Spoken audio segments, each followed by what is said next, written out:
Hello and welcome back my dear friends आज हम बात करने वाले हैं दिल्ली फॉरेस्ट गार्ड के एग्जाम में मैथ्स के अंदर पूछे गए कुछ इंपॉर्टेंट क्वेश्चंस के बारे में। तो पूरा वीडियो शुरू से लेकर लास्ट तक ध्यान से देखना। साथ ही साथ अगर आप हमारे चैनल फर्स्ट टाइम विजिट करें तो चैनल सब्सक्राइब जरूर कर लेना और बेल आइकन को जरूर प्रेस कर लेना ताकि भविष्य में जब भी नया वीडियो अपलोड हो उसकी नोटिफिकेशन आपको सबसे पहले मिल सके। ठीक है। और हाँ फ्रेंड्स, अगर आपको दिल्ली फॉरेस्ट गार्ड से रिलेटेड प्रीवियस वीडियो देखनी है तो प्ले लिस्ट में जाकर आप देख सकते हैं, वहाँ पर आपको सभी वीडियोज़ मिल जाएंगे। ठीक है। तो चलिए देखते हैं पहला क्वेश्चन किस प्रकार से आपसे पूछा जा सकता है। देखिए पहला क्वेश्चन यहाँ पे दे रखा है कि ए और बी साथ मिलकर किसी कार्य को 12 दिन में पूरा करते हैं और ए अकेला उस कार्य को 30 दिन में पूरा करता है। तो बोल रहा है कि बी अकेला उस कार्य को पूरा कितने दिनों में करेगा। ठीक है। ये आपसे पूछा गया। तो अगर आपको इसको करना है तो इसको दो तरीके से करते हैं। तो आपको मैं बहुत ही सीधा तरीका बताता हूँ। ठीक है। डायरेक्टली उसको क्या करना है कि देखिए बी कितने दिनों में कार्य करेगा, यही हमको निकालना है यहाँ पे, है ना। तो बस करना कुछ नहीं है। देखिए यहाँ पे 30 × 12 करना है। ठीक है। मतलब कि दोनों को जो कर रहे हैं ना, एक दोनों साथ मिलकर कर रहे हैं और ए अकेला कर रहा है। ठीक है। तो दोनों को आपस में मल्टीप्लाई करना है और नीचे क्या करना है, आपको दोनों को आपस में डिफरेंस लेना है, मतलब कि 30 - 12 करना है। ठीक है। तो बस हो गया सवाल अपना। ठीक है। 30 को मल्टीप्लाई 12 से कर दीजिए बस, और नीचे कर दीजिए 30 - 12 किया तो कितना बचा अपना, बचा ये 18। ठीक है। तो यहाँ पे 18 लिख देंगे। अब यहाँ काट लीजिए, 6 से 18 3 बार गया और 6 से 30 कितनी बार गया, 5 बार। ठीक है। तो और 3 से 12 कितनी बार गया, 4 बार। तो कितना आया अपना, 5 × 4 किया तो 5 चौके 20 दिन। ठीक है। तो यहाँ पे 20 दिन में बी अकेला पूरे कार्य को कर लेगा। तो यहाँ पे कौन सा ऑप्शन अपना राइट आंसर हो जाएगा, यहाँ पे बी ऑप्शन आपका करेक्ट आंसर हो जाएगा कि 20 दिन में वो बी अकेला पूरा कार्य कर लेगा। ठीक है। चलिए देखते हैं नेक्स्ट क्वेश्चन। क्वेश्चन नंबर 2 देखिए यहाँ पे फ्रेंड्स। क्वेश्चन नंबर 2 में आपसे पूछा गया कि एक घन का विकर्ण √192 सेंटीमीटर है, तो इसका आयतन क्या होगा। ठीक है। ऐसा क्वेश्चन आपसे पूछा गया था। ठीक है। यहाँ पे देखिए अब करना कुछ भी नहीं है फ्रेंड्स। यहाँ पे क्या करना है कि घन का विकर्ण क्या होता है, आपको पता है कि घन का विकर्ण क्या होता है, a√3 होता है। ठीक है। ये घन का विकर्ण होता है और ये देख कितना रखा है आपका, √192 दे रखा है। ठीक है। अब आपको करना क्या है फ्रेंड्स, यहाँ पे दोनों तरफ वर्क कर लीजिए। ठीक है। तो दोनों तरफ वर्क करोगे तो यहाँ एक तरफ तो क्या आएगा, a² × 3 बचेगा। ठीक है भाई। वर्क करोगे तो यहाँ से √ हट जाएगा दोनों तरफ से, और यहाँ पर जो दूसरा √192 यहाँ पे क्या आएगा, ओनली 192 ही आएगा। ठीक है। अब बस इसको काट लीजिए, 3 से 192 कितनी बार गया, ये गया आपका 64 बार। ठीक है। तो यहाँ पे क्या बचा आपका, a² बराबर कितना आया, 64। अब भाई a² बराबर 64 आया तो a बराबर कितना आएगा, 64 का √ निकाल लीजिए तो a बराबर आएगा आपका 8। ठीक है। तो यहाँ पे क्या आ जाएगा आपका, a बराबर 8 आ जाएगा। अब पूछ रहा है कि इसका आयतन क्या होगा।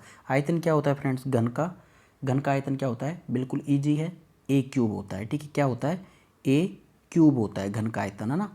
घन का जो वॉल्यूम है, ठीक है, वो कितना होता है, a³। अब a³ अगर घन का आयतन होता है तो a हमारे पास आ ही गया यहाँ पे 8, तो बस 8 का क्यूब कर दीजिए। 8 का क्यूब करोगे तब कितना आंसर आएगा, 8 का क्यूब करोगे जब आएगा आपका 512। ठीक है। तो ये 512 घन सेमी आपका इसका आयतन हो जाएगा। तो कौन से ऑप्शन में है आपका, सी ऑप्शन में। तो सी ऑप्शन आपका यहाँ पे करेक्ट आंसर हो जाएगा। ठीक है। अगर फ्रेंड्स वीडियो अच्छा लग रहा हो तो इसको लाइक कमेंट और शेयर जरूर करना। ठीक है। इसी प्रकार के इंपॉर्टेंट वीडियोज़ आपके लिए मैं लाता रहूँगा। और हाँ फ्रेंड्स, हम बात कर लेते हैं जो आज का पेपर का लेवल था वो देखिए यहाँ पे अगर हम बात करें मैथ्स की ना, तो मैथ्स का पेपर जो आपका पेपर आया था मैथ्स का, वो बहुत ही ईजी तरीके का आया था, बहुत ही ईजी था। ठीक है। और अगर हम बात करें हिंदी का, ठीक है, हिंदी का भी आपका पेपर ईजी ही था। और अगर हम बात करें इंग्लिश का, तो इंग्लिश थोड़ा मॉडरेट था। ठीक है। और इंग्लिश के लिए जितने भी मैंने वीडियोस अपलोड किए हैं, अगर आपने वो सभी देखे होंगे ना इंग्लिश के लिए, ठीक है, तो इंग्लिश के लिए आपको कोई प्रॉब्लम नहीं आएगी, ये मैं गारंटी देता हूँ। ठीक है। और हाँ फ्रेंड्स, अगर हम बात करें रीजनिंग की, तो रीजनिंग का भी पेपर आपका ईजी लेवल का ही था। ठीक है। और अब कौन सा रहेगा, जीके सेक्शन। हाँ फ्रेंड्स, जीके के लिए मैंने आपके लिए करंट अफेयर्स अपलोड कर दिए। 2019 की अपलोड की है, 2020 की अपलोड की है और 2021 की भी अपलोड की है। ठीक है। तो अगर आप वहाँ पे प्लेलिस्ट में जाके आप देखोगे तो वहाँ पे आपको सभी करंट अफेयर्स मिल जाएंगे। आपको तो सर्च करके क्या करना है प्लेलिस्ट में कि दिल्ली फॉरेस्ट गार्ड से रिलेटेड करंट अफेयर्स। ठीक है। तो उसके अंदर आपको सभी करंट अफेयर्स मिल जाएंगे, तीनों ईयर की, 2019, 2020 और 2021। तो उन वीडियोज़ को जाके जरूर देखिए फ्रेंड्स, उन्हीं में से आज क्वेश्चन पूछे गए थे। ठीक है। तो आपको कोई प्रॉब्लम नहीं आएगी जीके के अंदर, तो ठीक है, करंट अफेयर्स के अंदर कोई प्रॉब्लम नहीं आएगी, ठीक है। और जीके का जो पुराना सेक्शन है वो भी मैंने आपको करा रखा है, प्रमुख त्यौहार करा रखे हैं, और जो जीके यहाँ पे प्राचीन भारत की, ठीक है, वो भी मैंने आपको करवा रखी है। आप अगर प्लेलिस्ट चेक करोगे ना तब आपको सब वीडियोज़ मिल जाएंगे, ठीक है। तो आप लोग प्लेलिस्ट चेक करते नहीं और फिर पूछते हो सर ये भी नहीं करवाया, ये भी नहीं करवाया। भाई मैंने करवा तो सभी दिया है, ठीक है, मैंने बहुत पहले ही करवा दिया था, ठीक है। आप तो देख तो आज रहे हो ना सभी वीडियोज़ को। मैंने ये आपके दिल्ली फॉरेस्ट गार्ड का जो जितना भी पेपर है वो सभी मैंने बहुत ही दिन, मतलब लगभग 1 साल पहले जब यहाँ पे दिल्ली वाइल्ड लाइफ गार्ड का एग्जाम हुआ था तभी मैंने सोल्व करवा दिए थे सभी के, ठीक है। तो आपको क्या करना है कि सभी क्वेश्चन पेपरों को जाके देखना है, तो वो आपको बहुत ही बेनिफिट देंगे एग्जाम के अंदर, ठीक है। तो यहाँ पे देखिए मॉडरेट लेवल ही था, हाई लेवल किसी का भी नहीं था फ्रेंड्स यहाँ पे, ठीक है। और हाँ, ज़्यादातर आपका ईजी लेवल ही था हिंदी, और देखिए यहाँ पे ओनली मॉडरेट लेवल किसका था, इंग्लिश का, ठीक है। अगर हम हिंदी की बात करें तो उसका भी इजी लेवल था, मैथ्स की बात करें तो इसका भी इजी लेवल था, और अगर हम रीजनिंग की बात करें तो थोड़ा मॉडरेट लेवल था इसका, ठीक है। और अगर हम जीके की बात करें तो इसका भी थोड़ा मॉडरेट लेवल था, टफ कोई सा भी नहीं था, ठीक है। अगर आपने देखा होगा यहाँ पे अगर हमारा वीडियो सब, ठीक है, तो आपको कोई प्रॉब्लम नहीं आएगी किसी प्रकार की, ये मैं गारंटी देता हूँ, ठीक है। तो चलिए दोस्तों अब देखते हैं इसका जो नेक्स्ट क्वेश्चन है यहाँ पे, क्वेश्चन नंबर 3। एक घड़ी का अंकित मूल्य दे रखा है आपको और छूट दे रखी है उस पर 12% की, ठीक है। तो बोल रहा है कि घड़ी का विक्रय मूल्य क्या होगा। अब विक्रय मूल्य निकालने का तो बहुत ईजी तरीका है फ्रेंड्स, यहाँ पे है ना, करना क्या है कि दो छूट दे रखी है, 230 रुपये अंकित मूल्य है, ठीक है, इसके ऊपर 12% की छूट दे रहा है, तो वही तो आपका विक्रय मूल्य आएगा, ठीक है। तो विक्रय मूल्य क्या होगा आपका, सेलिंग प्राइस क्या आएगा, देखिए एसपी बराबर क्या होगा, ओनली क्या करना है आपको 230 जो आपका दे रखा है अंकित मूल्य, ठीक है। अब 230 का 12% की छूट दे रहा है, तो मतलब कि ये 100 में से 12 निकालेंगे तो कितना बचेगा अपना 88, ठीक है। तो 88 लिख दीजिए, ठीक है, बटे 100, भाई 88% आपका जो 230 का 88% होगा वही तो आपका विक्रय मूल्य होगा। भाई 12% तो छूट दे दी, 12% को तो निकालो, ठीक है। और बचा कितना 100 में से 88%, वही आपका जो 88% है 230 का वही तो आपका विक्रय मूल्य होगा, ठीक है। अब यहाँ पे हो गया, बस करना कुछ नहीं है यहाँ पे, देखिए 1 0 से तो 1 0 गई, अब 23 × 88 करोगे, ठीक है, तब कितना आएगा आपका 2024 आएगा, ठीक है। तो 2024 आएगा, तो उसके अंदर अगर हम 10 का भाग देंगे, यहाँ 10 बचेगा ना, नीचे 1 0 और बच रही है, 100 क्या एक तो कट गया और 1 0 बच रही है, तो बस 2024 में 10 का भाग देंगे तो कितना बचेगा आपका 202.4 बार ये भाग जाएगा, ठीक है। तो यहाँ पे 202.4 रुपये आपका राइट आंसर हो जाएगा, क्या एसपी मतलब विक्रय मूल्य आपका 202.4 रुपये आ जाएगा, जो कि आपका सी ऑप्शन में, तो सी ऑप्शन आपका यहाँ पे करेक्ट आंसर हो जाएगा, ठीक है। नेक्स्ट क्वेश्चन देखते हैं फ्रेंड्स, यहाँ पे क्वेश्चन नंबर 4। क्वेश्चन नंबर 4 में देखिए, क्वेश्चन नंबर 4 भी बहुत ही शानदार तरीके से आपको मैं समझाऊंगा। देखिए रवि के पास 18 किलोमीटर का 1.5 सेंटीमीटर मापक के साथ एक सड़क मानचित्र है, ठीक है। 18 किलोमीटर का कोई सड़क मानचित्र है जिसको 1.5 सेंटीमीटर के मापक से ही बना दिया है, ठीक है। तो बोल रहा है कि अगर 72 किलोमीटर रोड पर चलता है अगर वो, ठीक है, तो उस मानचित्र में उसने कितनी दूरी तय कर ली होगी, ठीक है। तो बस बहुत ईजी है, 18 किलोमीटर को इंगित करता है कितने से, 1.5 सेंटीमीटर से, ठीक है। तो मतलब 18 किलोमीटर को 1.5 सेंटीमीटर से इंगित करता है, तो 1 किलोमीटर को कितने से करेगा, बस 1.5 में भाग दे दो 18 का, ठीक है। अब बोल रहा है कि 72 किलोमीटर अगर वो रोड पर चलता है तो 72 किलोमीटर को कितने सेंटीमीटर से वो इंगित करेगा, 1.5/18 मल्टीप्लाई 72, ठीक है। बस ये हो गया, 18 से 72 को कितनी बार काटेंगे, 4 बार काटेंगे, ठीक है। तो अब 4 को मल्टीप्लाई करेंगे 1.5 से, तो 15 चौके 60, 60 में से 1 0 गया, तो क्योंकि पॉइंट है ना, एक 0 एक संख्या के बाद में पॉइंट लगा देंगे तो 0 हट जाएगा, तो अब कितना आएगा, ओनली 60 का 6 ही रह जाएगा, ठीक है। यहाँ पे तो 6 सेंटीमीटर से वो उसको मानचित्र में इंगित करेगा, ठीक है, मतलब उसको डिनोट करेगा, ठीक है। तो आपका कौन सा ऑप्शन हो जाएगा यहाँ पे, बी ऑप्शन आपका करेक्ट आंसर यहाँ पे हो जाएगा, 6 सेंटीमीटर का मानचित्र उसको चाहिए, ठीक है, 72 किलोमीटर की दूरी दर्शाने के लिए। तो यहाँ पे बी ऑप्शन आपका करेक्ट आंसर हो जाएगा। आई होप फ्रेंड्स यहाँ तक किसी को कोई प्रॉब्लम नहीं आई होगी, ठीक है। इसी प्रकार आपको नेक्स्ट क्वेश्चन में भी कोई प्रॉब्लम नहीं आएगी, जितने भी क्वेश्चन मैं आपको करवाऊंगा आज, ठीक है, उनमें किसी प्रकार की किसी भी क्वेश्चन में कोई प्रॉब्लम नहीं आएगी। देखिए नेक्स्ट क्वेश्चन देखिए यहाँ पे, एक वस्तु को 524 रुपये में बेचने पर जो लाभ होता है, ध्यान से देखना फ्रेंड्स यहाँ पे, बस क्वेश्चन को समझना ही सबसे बड़ी बात है, नहीं तो उसके अलावा सोल्यूशन बहुत ही ईजी तरीके से होता है। देखिए यहाँ पे एक वस्तु को 524 रुपये में बेचने पर जो लाभ होता है वह उस वस्तु को 452 रुपये में बेचने पर हानि के समान होता है, ठीक है। तो बोल रहा है कि वस्तु का क्रय मूल्य ज्ञात करो। अब भाई 552 रुपये में बेचने वाली हानि के समान उस वस्तु को जो लाभ होता है ₹524 में बेचने पर, है ना, तो वो लाभ है ना कितने के बराबर है, ₹552 में जितने बेचते हैं जितनी हानि होती है उसके बराबर। अब कैसे निकालेंगे, बहुत ईजी तरीका है। मान लीजिए कि उसका क्रय मूल्य X रुपये है, ठीक है। अब देखिए यहाँ पे अगर हम 524 में किसी वस्तु को बेच रहे हैं, ठीक है, अगर उसमें से अगर हम निकालेंगे क्या, क्रय मूल्य निकालेंगे, ठीक है, तो वो क्या क्या बचेगा, अपना लाभ बचेगा, ठीक है। तो वो लाभ बराबर कितने के बराबर है, मतलब हानि और लाभ बराबर हो रहा है, कहने मतलब, है ना। तो मतलब ₹452 में अगर बेचने पर जो हानि होती है उसके समान होता है, कहने मतलब अगर हानि हो रही है तो मतलब उसको क्या करेंगे हम, x माइनस क्रय मूल्य में से उस वस्तु का विक्रय मूल्य घटा देंगे, ठीक है। हानि हो रही है ना तो 452 कर देंगे। यहाँ पे क्या हो रहा था, लाभ हो रहा था, इसलिए हमने क्या किया कि 524 में बेचने पर जो विक्रय मूल्य था उसके अंदर से हमने लाभ को घटा दिया। इधर क्या किया हमने, मतलब विक्रय मूल्य में से क्रय मूल्य घटाएंगे तब लाभ आएगा, और इधर हम अगर हानि निकालेंगे तो क्या करेंगे, क्रय मूल्य माइनस विक्रय मूल्य करेंगे तब हानि आ जाएगी। तो बस यहाँ पे क्रय मूल्य तो x था ही अपना, ये भी अपना क्रय मूल्य x है, इधर भी अपना क्रय मूल्य x है, और इधर की साइड तो क्या हो रहा है, इधर की साइड तो लाभ हो रहा है और इधर की साइड क्या हो रहा है, हानि हो रहा है। तो बस वो दोनों लाभ और हानि दोनों क्या चीज़ है, बराबर है आपस में। बस आप आराम से आप कर लोगे इसको क्वेश्चन को।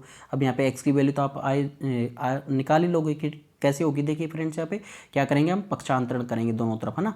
तो दोनों को पक्षांतरण करने पर मतलब x को एक तरफ और एक संख्याओं को एक तरफ, ठीक है। तब यहाँ पे x को एक तरफ लेंगे तब यहाँ पे x और x कितना हो जाएगा, 2x हो जाएगा, ठीक है। x और x यहाँ पे 2x हो जाएगा, और यहाँ पे 452 को इधर 425 की तरफ लाएंगे तब कितना होगा, यहाँ पे दोनों ऐड हो जाएंगे, तो 524 प्लस 452, ठीक है।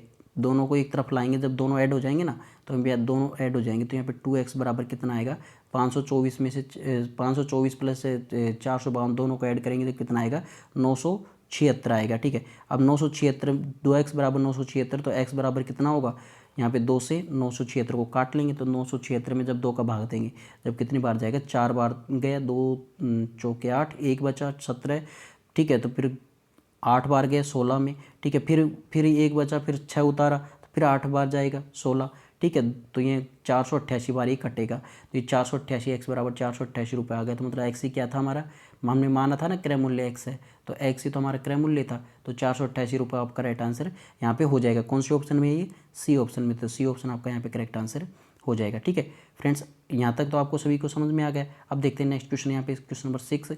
क्वेश्चन नंबर 6 में भी कुछ भी प्रॉब्लम नहीं है, बस आपको ध्यान से देखना है, ठीक है, और आराम से आप क्वेश्चन को कर लोगे, ठीक है।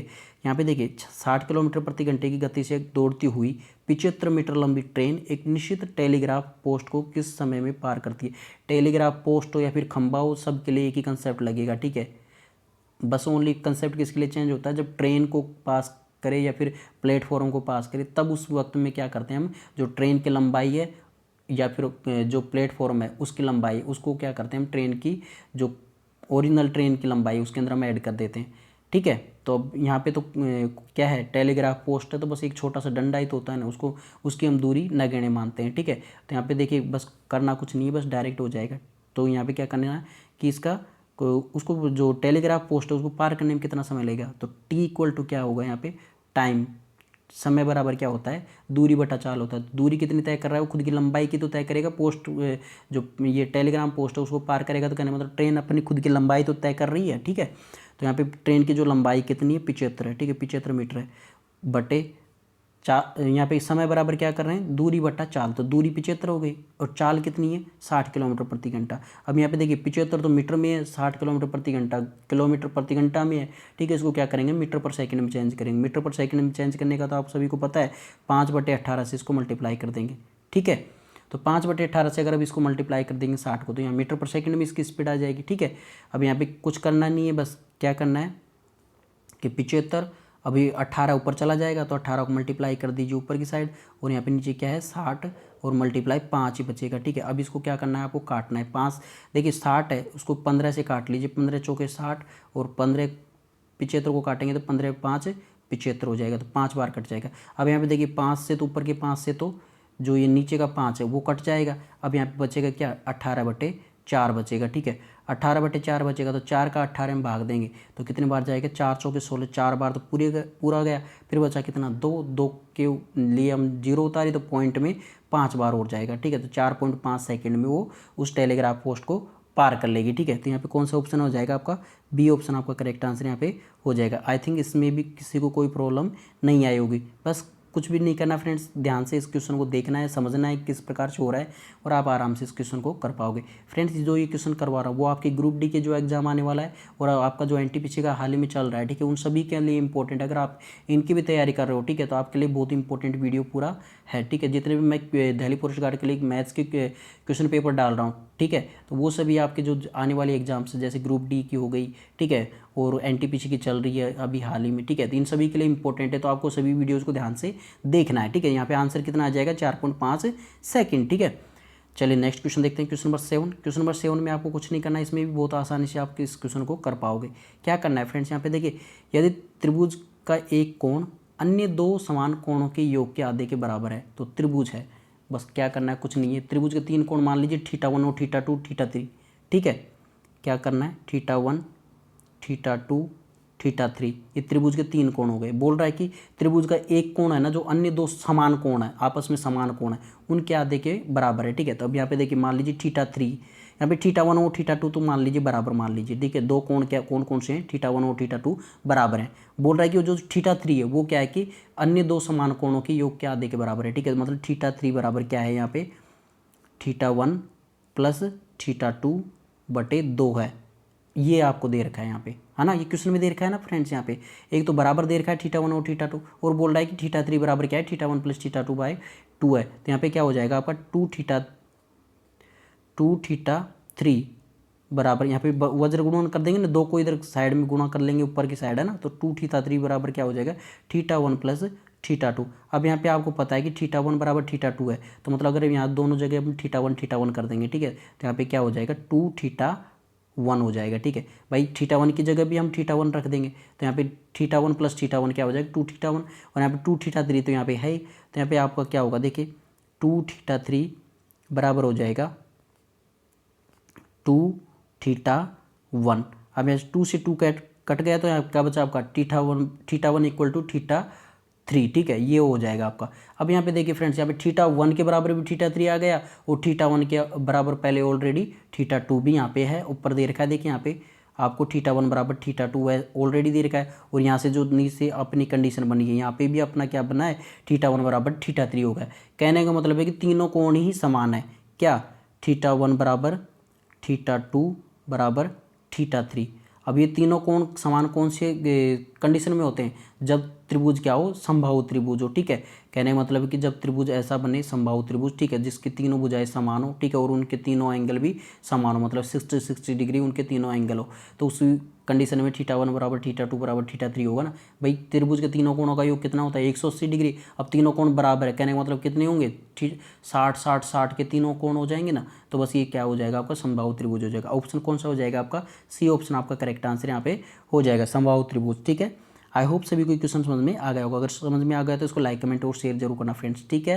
नेक्स्ट क्वेश्चन देखते हैं, क्वेश्चन नंबर 8। क्वेश्चन नंबर 8 भी बहुत शानदार क्वेश्चन है, इसको भी आप आसानी से कर लोगे। देखिए क्या करना है, एक त्रिभुज के दो कोणों का योग 116 डिग्री और उनका अंतर कितना है, 24 डिग्री है। तो त्रिभुज के सबसे छोटे कोण का माप कितना होगा, बस ये आपसे पूछा गया है। करना कुछ नहीं है, बहुत ही शानदार तरीके से आपको मैं समझाऊंगा। देखिए फ्रेंड्स, यहाँ पे क्या करना है कि त्रिभुज के दो कोणों का योग, मान लीजिए कोण है आपके XYZ, 3 कोण है, त्रिभुज के 3 कोण होते हैं, XYZ मान लीजिए, ठीक है। और बोल रहा है कि x प्लस वाई बराबर कितना है, त्रिभुज के दो कोणों का योग तो कितना है, 116 डिग्री है, और त्रिभुज के दोनों कोणों का अंतर कितना है, 24 डिग्री है, ठीक है। अब ये दे रखा है आपको। अब यहाँ पे क्या करना है फ्रेंड्स, यहाँ पे देखिए दोनों को ऐड कर लीजिए, यहाँ से y से तो y कट जाएगा, यहाँ पे कितना आएगा आपका 2x बराबर आएगा 116 में 24 जोड़ेंगे तो कितना बचेगा आपका पास, कितना आएगा 140 आएगा, ठीक है। 140 में 2 का भाग देंगे तो कितना आ जाएगा, यहाँ पे x बराबर 70 डिग्री आ जाएगा। अब भाई x बराबर 70 डिग्री तो यहाँ से हो गया। अब यहाँ पर अगर हम बात करें y की, तो y की वैल्यू कितनी आएगी 100। देखिए फर्स्ट वाली जो आपकी ये इक्वेशन है, फर्स्ट वाली, इसमें क्या करेंगे, x की जगह मान रख देंगे 70, तो यहाँ पे y बराबर क्या आएगा, x को दूसरे साइड ले जाएंगे तो 116 माइनस x हो जाएगा y बराबर, ठीक है। तो यहाँ पे y बराबर 116 माइनस x की जगह 70 रख दीजिए, तो 116 माइनस 70 डिग्री कर देंगे, तो 116 माइनस 70 करेंगे तो कितना बचेगा अपना y बराबर आएगा अपना, जब इसको माइनस करेंगे तो 46 डिग्री। अब 46 डिग्री ये आपका y की वैल्यू आ गई, 70 डिग्री आपका x की वैल्यू आ गई, और तीनों कोणों का योग कितना होता है 180 डिग्री होता है। ये आपको सभी को पता है ना, 180 डिग्री तीनों कोणों का योग होता है।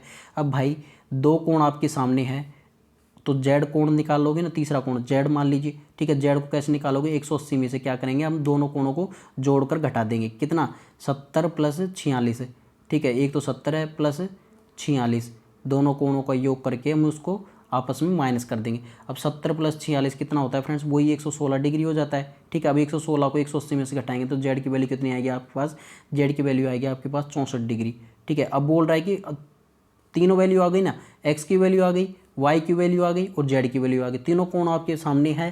तो अब बोलिए इसमें से सबसे छोटा कोण कौन सा है, आप सभी को पता चल गया कौन सा है। आप बोलोगे सर वाई है। वाई क्यों, क्योंकि 46 डिग्री तो है वाई, तो यही तो आपसे पूछा गया कि त्रिभुज के सबसे छोटे कोण का माप कितना होगा, तो सबसे छोटे कोण का माप कितना होगा 46 डिग्री, जो कि आपका सी ऑप्शन है। सी ऑप्शन आपका करेक्ट आंसर यहाँ पे हो जाएगा, ठीक है। आई थिंक यहाँ तक किसी को कोई प्रॉब्लम नहीं आई होगी, ठीक है। अब देखते हैं फ्रेंड्स नेक्स्ट क्वेश्चन देखते हैं, क्वेश्चन नंबर 9। ये थोड़ा इंटरेस्टिंग क्वेश्चन है और भी ज़्यादा, लेकिन इस क्वेश्चन को भी हम बहुत आसान तरीके से बना देंगे, क्योंकि हमारे साथ क्या है, आपकी दुआएं साथ है, ठीक है। तो आपकी दुआओं से हम इस क्वेश्चन को भी बहुत आसान बना देंगे, ठीक है। अब देखिए यहाँ पे क्या करना है, त्रिभुज ABC में डी ई लंबवत है BC के, ठीक है, और D और E क्रमशः AB और EC पर हैं, ठीक है। यदि AB इक्वल टू 7 है तो BD इक्वल टू 3 है तो BC अनुपात DE क्या होगा, ये आपसे पूछा गया है। अब यहाँ से ऐसे क्वेश्चन से तो आपको पता नहीं चल रहा है, लेकिन अगर मैं डायग्राम बनाऊंगा तो आप आराम से बता दोगे सर इसका तो आंसर ये होगा। देखिए त्रिभुज ये ऐसे दे रखा है, मान लीजिए A B और C यहाँ पे दे रखे हैं, और एक ये दे रखा है पैरेलल, मतलब कि D और E दे रखा है, ठीक है यहाँ पे। अब बोल रहा है कि जो A और B है उसकी लंबाई कितनी है, यहाँ से A और B की लंबाई कितनी दे रखी है यहाँ पे, ये दे रखी है आपकी 7, ठीक है। अब बोल रहा है कि जो D और B के बीच की जो दूरी है, ठीक है, वो कितनी है 3 दे रखी, 3 है ना। D और B के बीच की तो 3 है, और A और B के बीच की कितनी है 7 है। अब बोल रहा है कि BC अनुपात DE क्या होगा। आपने फ्रेंड्स एक थ्योरम पढ़ी होगी, प्रोपोर्शनैलिटी की जो थ्योरम होती है वो आपने पढ़ा होगा।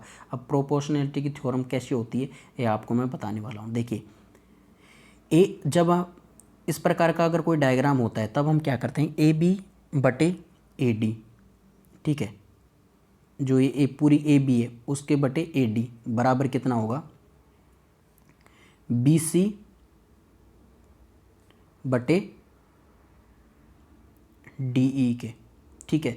ये आपका प्रोपोर्शनलिटी की थ्योरम होती है। अब ये तो आपको पता होगा, ये आपको याद भी रखनी चाहिए, ठीक है, क्योंकि इसी से डायरेक्टली क्वेश्चन होते हैं, नहीं तो ये क्वेश्चन होगा नहीं ऐसे, है ना। तो यहाँ पे देखिए AB अपॉन AD तो दे रखा है आपका कितना 7 बटे AD कितना निकलेंगे, जब 3 तो यहाँ पे D भी दे रखा है और AB पूरा कितना है 7 है, तो यहाँ 7 में से 3 को घटाएंगे तब कितना आ जाएगा अपना AD आ जाएगा, ठीक है। अगर यहाँ पे AD की वैल्यू निकालेंगे ना, ये वाली चीज़, ठीक है, यहाँ पे AD की वैल्यू निकालेंगे, वो क्या करेंगे हम, ये जो 3 है, ये जो 3 दूरी है इसको क्या करेंगे हम, जो ये 7 वाली दूरी है, ठीक है, इसमें से घटा देंगे तब ये AD वाली आ जाएगी। तो यहाँ पे 7 में से 3 को घटाएंगे जब कितना आएगा अपना, 7 में से 3 को घटाएंगे जब 4 आएगा, ठीक है।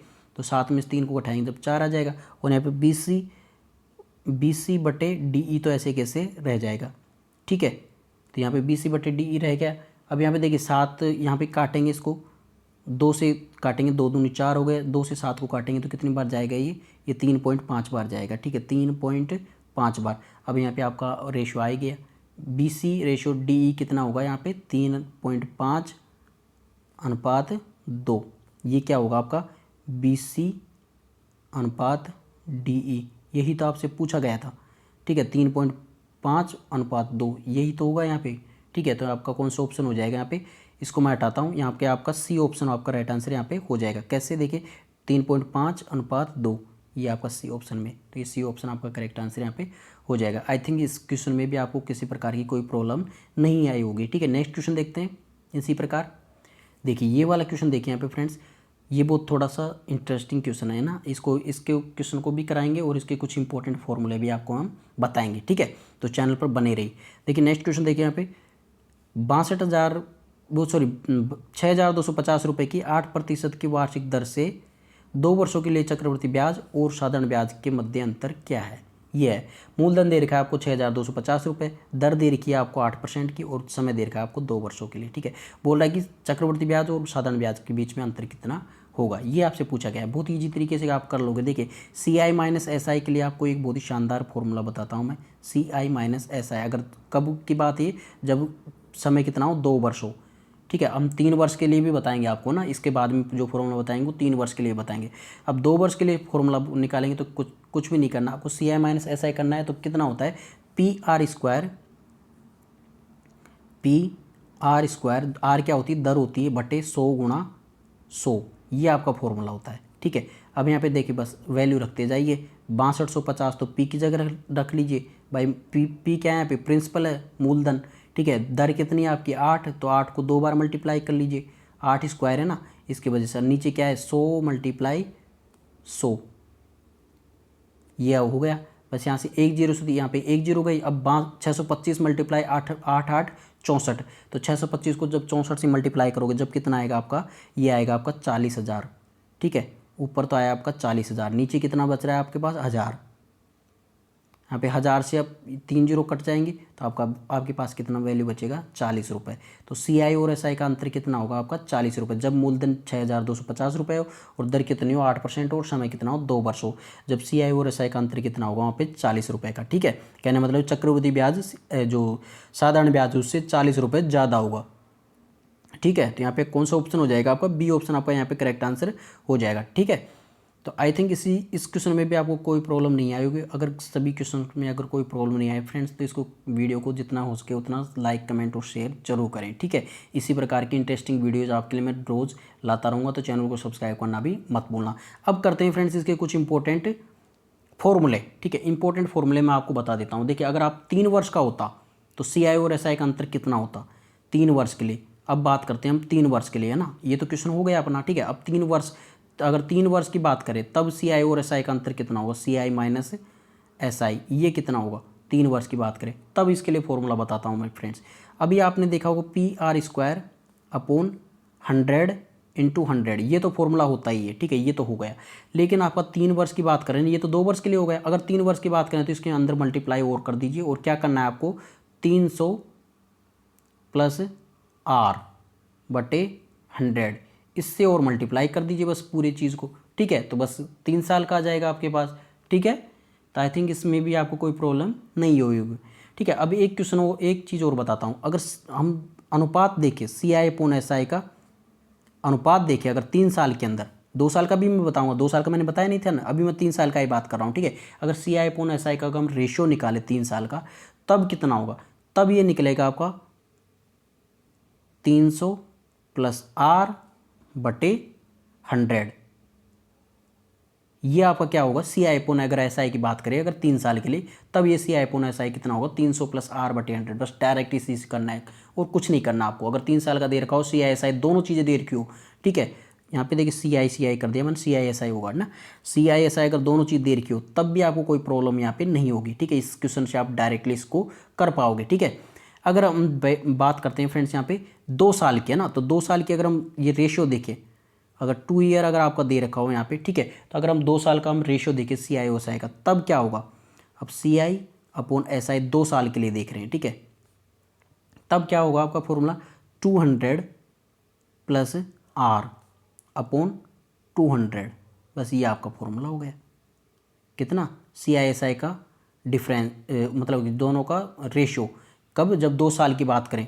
ठीक है, तब कितना होगा, 200 प्लस R बटे 200। ठीक है, तो ये आपका ये वाला फॉर्मूला होगा, ये भी आपको आसानी से समझ में आ गया होगा। ठीक है, तो इस प्रकार के फॉर्मूले कुछ इंपॉर्टेंट थे जो कि मैंने आपको बता दी। तो अब आप आराम से चक्रवर्ती ब्याज और साधारण ब्याज के बीच में अंतर वाले क्वेश्चन आराम से कर पाओगे। ठीक है, तो फ्रेंड्स ये थे हमारे टॉप 10 क्वेश्चन आए फ्रेंड्स। आई होप फ्रेंड्स आप सभी को वीडियो पसंद आएगी। अगर वीडियो पसंद आए तो इसको लाइक कमेंट और शेयर जरूर करना। ऐसे ही वीडियोज़ पाने के लिए चैनल को सब्सक्राइब करना भी मत भूलना। ठीक है, तो चलिए मिलते हैं अगले वीडियो के साथ, तब तक के लिए wish you good luck for your exams. Bye bye and take care.